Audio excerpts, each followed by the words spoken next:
Good. I look right here. Yes, sir. All right, Mike, start us off with Patchy, please.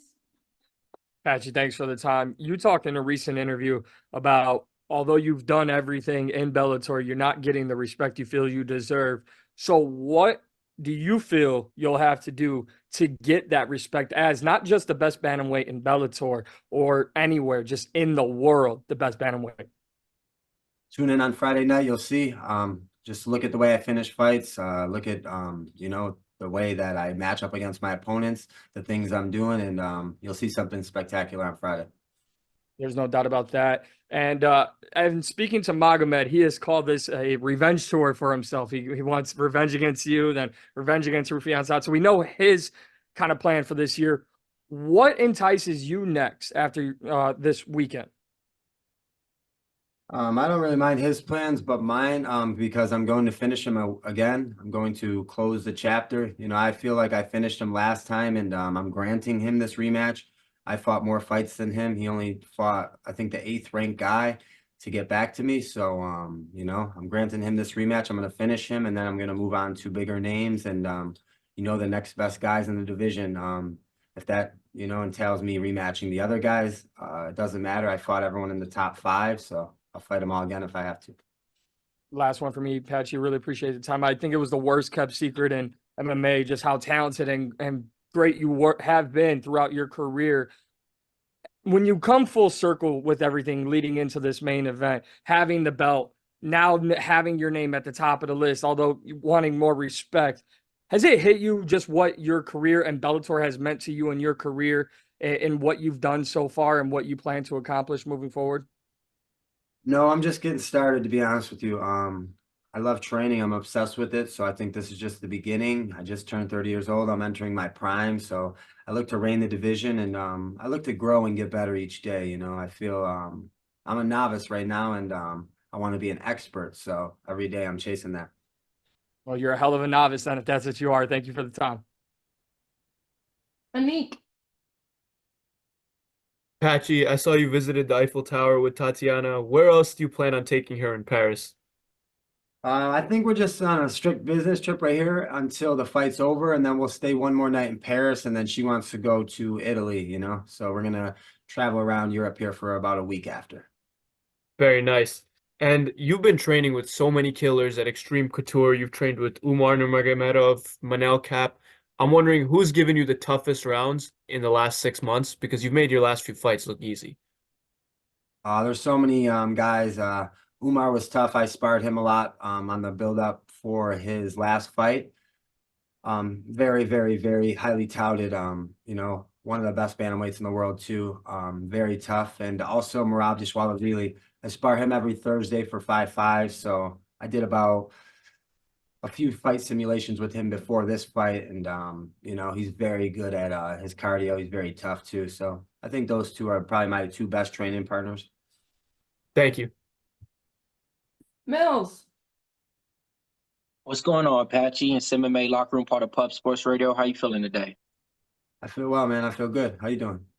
I'm doing good, man. I just want to say, man, you've been carrying yourself in the way that a rightful champion should, setting the right examples as a good role model out there. But how do you do it though? I just need to ask because you're on a 6-fight win streak, and right now it seems like your fight resume overall, we got to give you an A. Your finishability, we got to give you an A. Your cardio, you got an A. Your wrestling and striking is right there too. What do you think you can improve on overall?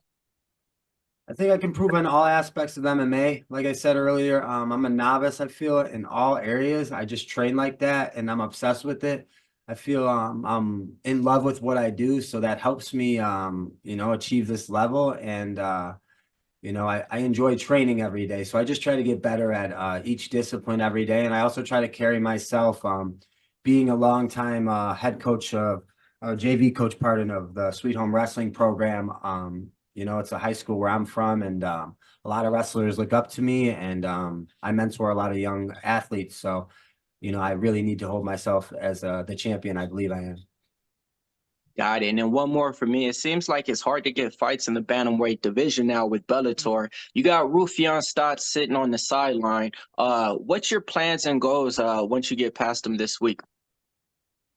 I flattened Rufian Stotts in a minute for $1 million last year. I knocked him out cold. So I think he thinks I caught him. So, granted this goes well here, which it will. I go out there and put Magomedov away. I'm either looking at a rematch with Stotts or even Leandro, he goes around. So, I haven't fought him. He's ranked in the top 5 or 6 right now.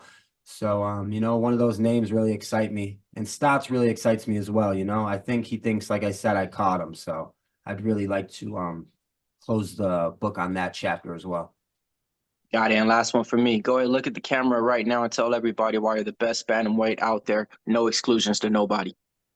I'm the best bantamweight in the world because I can finish anybody at 135 in the world. I can finish anybody at bantamweight, and if you match them up against me, they will not survive 25 minutes with me. Dylan. Patchy, what's going on, man? Thank you for the time. It's been a couple fights since you fought out there in Europe. I'm wondering if going international gets you a little bit more fired up to display your skills in front of a different set of fans. Yeah, I guess I fought Hawaii my last before the Pettis fight. So those fights weren't international, but they felt like it. But coming back to this side, I fought in Ireland and being back here like in Europe, being here in Paris, I know Cedric is like a huge name and he fights before me. So I'm super excited to put a show on for the Paris fans. And I don't think they've ever seen a Patchy Mix show or anyone that does it like me. So I'm excited to close the show for them and give a full arena, an action-packed fight. Yeah, speaking of Cedric, I saw that you and Jaleel Willis were spending some time together out there. I didn't even know you guys were, friends outside or as fighters outside the cage, obviously different divisions, but what's the relationship with him, man? Oh, I know Jaleel, just that we fought on the same card. We actually shared a card before. I just have mutual respect just as much as he's a fellow American myself. There's not a lot of Americans on this card, so it was cool to kind of ride around. We got to see the Eiffel Tower. They brought us around for some a little tour, and it was cool. My girl got to go with me as well, so it was cool to kind of see. And I think Jaleel's, I got a lot of respect for him, and as I do for Cedric, I think it'll be a great fight, and I'm super excited to. I probably won't be able to watch too much of it, but I'll be able to watch it back. Yeah, definitely. I think you guys fought on the same card here in Connecticut, man. But one more question for you.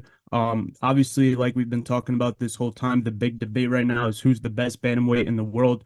And due to different organizations, right now you can't fight some of the other guys in consideration. Is that frustrating for you? And what are some of the things you do to keep your name relevant in the conversation? Well, my name's the top of the conversation. I am the best. It's not about, it's just about the perception of what people believe. I train with, we all train together. We all reside in Las Vegas. I train with, the who's who of, in MMA, and everyone knows just how dangerous and just how good I am. So, all I do is train. All I do is, I choke, I just put in my work and my chokes and my submission game and my power and everything else speak for themselves. So, I can only control the perspective as much as I can control what I do in my fights, and that's just finishing anybody that they put against me. Appreciate you, Patchy. Thank you. No problem.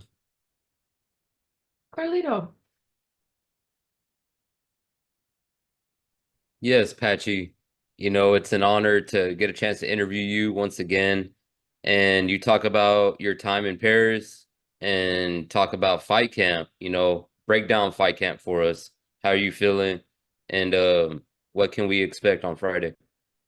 Just expect an action-packed fight. No, I'm not going to take a step back. I'm going to go hunt this guy down and I'm going to go finish him. That's my goal. That's my plan. And fight camp, I just look at fight camp like another day. I don't really do a fight camp. I just train year round.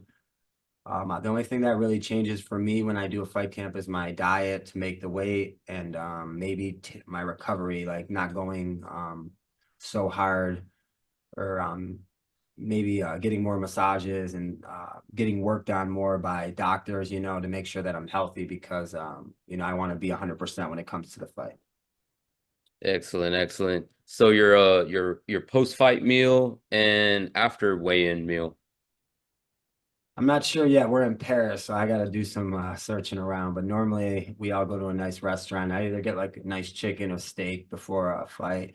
But I'm looking forward to, you know, like I said, making the weight on Thursday and then refueling and you know, enjoying time here with my family and my friends and then putting it all on the line. You know, we got two of the best, 20-3 Magomedov and 19-1 myself. So it's going to be a great show.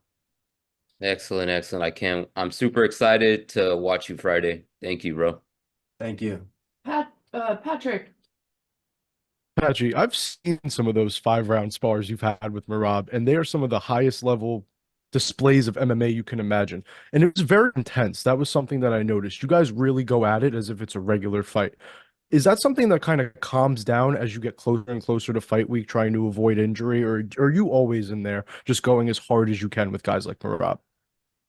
Me and Marab we're just a little different because we match each other's pace. You know, we're two of the highest level fighters, so we can go like that. I feel us being grappler heavy too, it's easier to push that pace, you know, harder than us being two, let's say, world-class kickboxers trying to just only kick each other's heads off. So I think that those styles kind of help us. And then you know, just I guess I don't really just when I go with the highest level guys, you know, I really get it in. So you know, and it really emulates a fight simulation, especially with me and Marab. You know, we do 5-5s like, you know, I bet you Marab and me, I bet you 5-5s is a lot tougher for him with me than it was his Peter Yan fight. And then I bet you 5-5s for me is a lot tougher for me than it was for my Horiguchi fight with him. You know what I mean?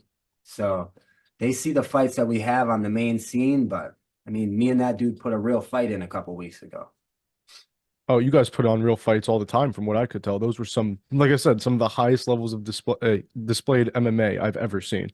So you are talking about sparring. You sparred with the young Raul Rosas recently. What do you have to say about him and some of his skills? Man, Raul is awesome, dude. I love him. He's a young cat in the game right now, and he's gonna be great. I'm telling you, him and his dad, his brothers, the family that they have behind them, they're super committed, they're super dedicated, and I just can't say just so many great things about Raul. You know, he's one of my great training partners, and you know, the kid. I'm gonna help him. I'm a world champion, and I love to help him. I love to give him back knowledge, and he's gonna be a world champion himself. It's awesome to hear. So, two former opponents of yours in Sergio Pettis and the aforementioned Horiguchi will be fighting in Japan soon. How do you see that one playing out? I don't know. I like Horiguchi and I like Sergio. They're both respectful. You know, I think Horiguchi is very highly touted. You know, he was winning that last fight, so maybe a lot of people think that he'll win, but if I'm really rooting for someone, I'm rooting for Pettis. You know, I like Pettis a lot. I think he carries himself well respected as a man, as a champion he was, and as an individual. So I'm a fan of Sergio Pettis. I hope he goes out there and gets it done. And you know, maybe he can make magic happen again like he did in 2021 when he hit that spinning back fist. Thank you, Patchy. Really looking forward to this one. Thank you, Pat. All right, Steve. Let us off with a good one. Hi Patchy, how you doing? How you doing, brother? Good. Obviously we've talked about Magomed a little bit, but yourself and him fought back in 2022. In your mind, what is the standout difference in your game and in his game from the first time you fought? Just the standout difference, I think, in my game is I trained for 2 world title fights. I fought this will be my 5th world title fight in a row, 5th 5-round fight that I've trained for since I fought him the first time. So I think just the experience, you know, he had one fight against Danny Sabatello, who's ranked 8th. He's not that good.